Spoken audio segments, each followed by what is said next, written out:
Hello, everybody, and welcome back to the channel where we have actual football for us to talk about today.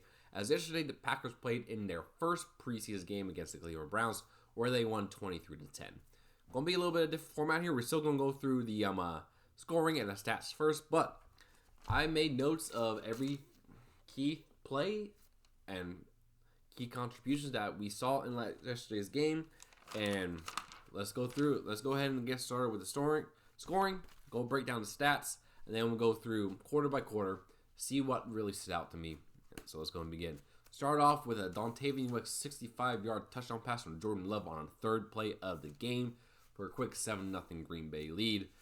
The Browns then got a 55-yard field goal from Cade York for a 7-3 game. Second quarter, all Green Bay got 10 points. Start off with a Emmanuel Wilson 5-yard touchdown run and an Anders Carlson 46-yard field goal attempt for a 17-3 lead.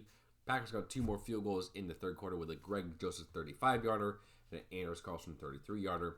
At the end of the game, the Browns got a 1-yard touchdown run from Aiden Robbins for the final score of 23-10.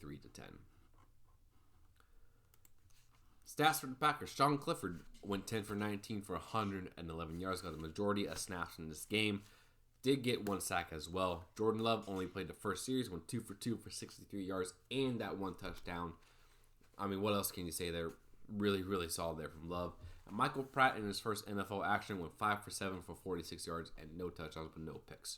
Rushing, Emmanuel Wilson led all Packers with 13 carries, 67 yards, a 5.2 average, and a touchdown. Jarvian Howard came in late in the game. Pretty solid, 8 for 44. Marshawn Lloyd 1 for 8. Josh Jacobs 1 for 7. A.J. Dillon 4 for 2. Really struggled in that game. Granted, offense did not block well for him, but still you expect him to be better than that. Receiving, Grant DeBose, really impressive, 5 for 66, long on 23.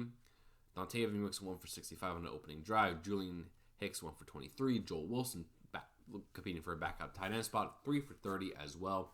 Bo Melton 1 for 12, and not really that impressive there on 4 targets. Defense for the Packers, Evan Williams 6 total tackles, a fourth and rookie, also forced a fumble, which I don't think showed up here, but really good there for Williams. Welch also had 6 total tackles, as did Goforth. Lucas Van Ness, 3 total tackles, 3 solo, 1 sack, 3 tackles for loss, 2 quarterback hits. Really impressive day from Lucas Van Ness. Colby Wooden also had a sack and a tackle for loss as well. Brenton Cox Jr. had 3 tackles. Kalen King, 2 tackles, 2 for loss as well. And Devontae Wyatt also had some really good pressure for the Packers as well. Really impressed with this Packers defense. Spencer Wages also had a sack as well. Not really much to say in kick return, punt return duty, and kicking. Both kickers were perfect from their attempts. Carlson 2 for 2, long of 46. Joseph 1 for 1. And Dan Whelan had a really good day of punting as well. Had a 51-yard beauty earlier in the game. So let's go ahead and break down quarter by quarter, starting in quarter 1 here. Packers v. Browns. Started off, you have to talk about that big touchdown from Jordan Love to Dontavian Wicks on the third play of the game. It was just beautiful. Wicks ran a really good route. Love put it perfectly on him, ran the rest of the way for a touchdown. And that was it basically for the first string offense that did those 3 plays. Then they were done. So, really good there. And on the first drive for the Browns, Lucas Van Ness had a really good drive. He got his sack there, where Devontae Wyatt has a really good pressure there.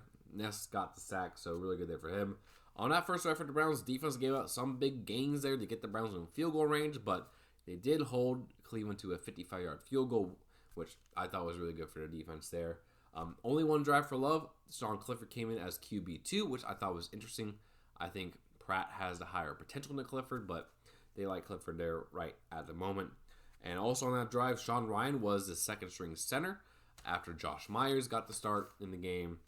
And then also A.J. Dillon really struggled with breaking tackles that drive. We had a failed 4th down conversion after 3 straight Dillon carries for 2 yards when we needed 3 to get there. The run blocking wasn't that good, but Dillon also struggled, and he could be in jeopardy of not being on this team based on how some other players have performed. Stokes had a really good tackle on the second Browns drive.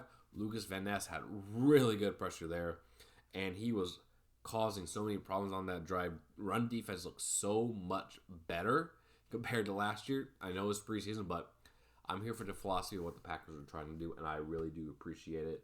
Overall, first quarter, Love looked good in the one drive he had. Defense holds up really well, and Lucas Van Ness looks really, really good.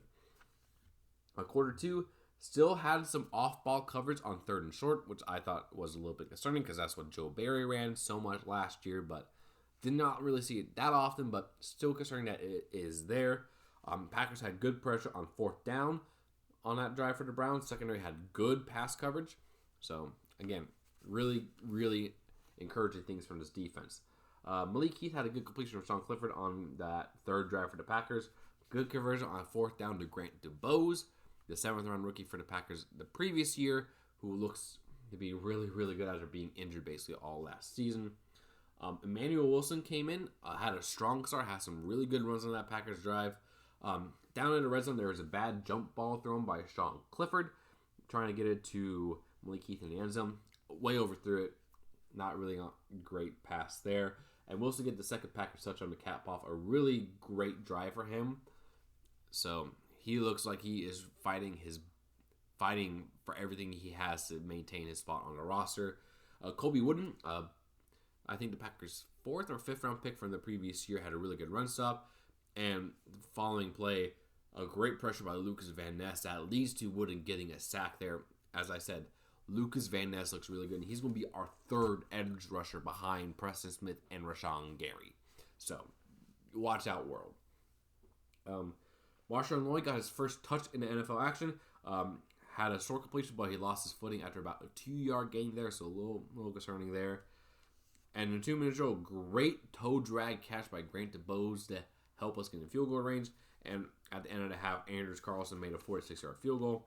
The wind definitely helped him there. It looked like it was going out there. So, third quarter, Browns get the ball first, but on their first play on a screen pass where the Packers actually had some pretty good pressure on Tyler Huntley. The Browns fumbled the ball caused by Evan Williams, and the Packers recovered there as well. On a ensuing drive, Royce Newman had a false start because, of course, he did, as he is the worst guard in football, basically. He should not be on the team. Marshawn Lloyd got his first carry of the game, had a good run after being stuffed after the Browns basically penetrated really well, bounced it outside, had a really good run, but that was the last you'll see of the 3rd-round rookie for Green Bay as he left with a hamstring injury. Joel Wilson had a really good game on a play-action boot, about a 17-yard gain there, competing for a backup tight end spot. And at in the drive, Greg Joseph made a 35-yard field goal. For the kickers, every other kick was passed between those two, between Carlson and Joseph. That is one of the most intriguing spots for the Packers this year, is see who's going to win this kicking competition. Kalen King, the 7th-round rookie out of Penn State this year for Green Bay, had a really good third down stop, great open field tackle to prevent the Browns from getting the first down. Michael Pratt then came in the game about halfway through the third quarter, made his first pass in the NFL. Really want to note that as a pretty important milestone. Wilson had a big run, about 23 yards there on that drive. Michael Pratt made a great block, showing that he is willing to sacrifice his body for the team. Yeah, Emmanuel Wilson is looking really, really good. Bo Melton struggled with catching there.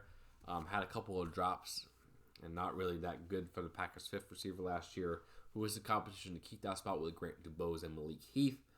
Carlson made a 33-yard field goal, so good there for the Packers. And good pressure by the 4th-string around the 3-minute marker there to really keep the pressure on the Browns. That's why I like to see the defense kept being aggressive, even as the starters and rotational guys got replaced with the guys who most likely not going to make the team.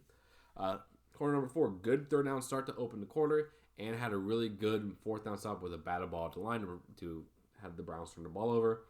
Julian Hicks had a fantastic catch on the next drive on the sidelines.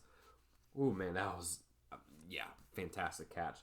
Brendan Cox had great pressure on the next Browns drive, but couldn't really make the sacks, but he got in DTR's face, just couldn't quite finish the play there.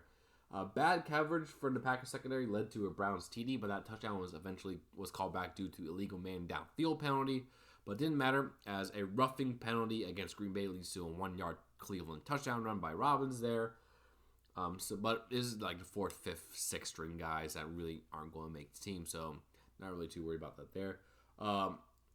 Javon Howard had really good runs here in the 4th quarter. O-line was blocking really well for him there at the end, and a good end around for Julian Hicks before the Packers ended the game. So overall, I was really, really impressed with the Packers this game. I was really here looking for one thing and one thing only. How was this defense going to be coached? How aggressive they're going to be? How are they going to play? And they were aggressive. They were really, really, really aggressive. Defensive line was making a ton of plays, getting a ton of pressure on the Browns there. I know it's preseason, but I'm looking for philosophy. Lucas Van Ness is going to be a problem. Devontae Wyatt was causing problems too. Even the backup guys like Brendan Cox were getting pressure on the quarterback too.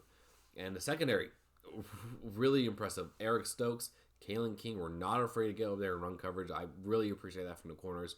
And Evan Williams competing for that second safety role with Javon Bullard and Anthony Johnson Jr. made a lot of plays today.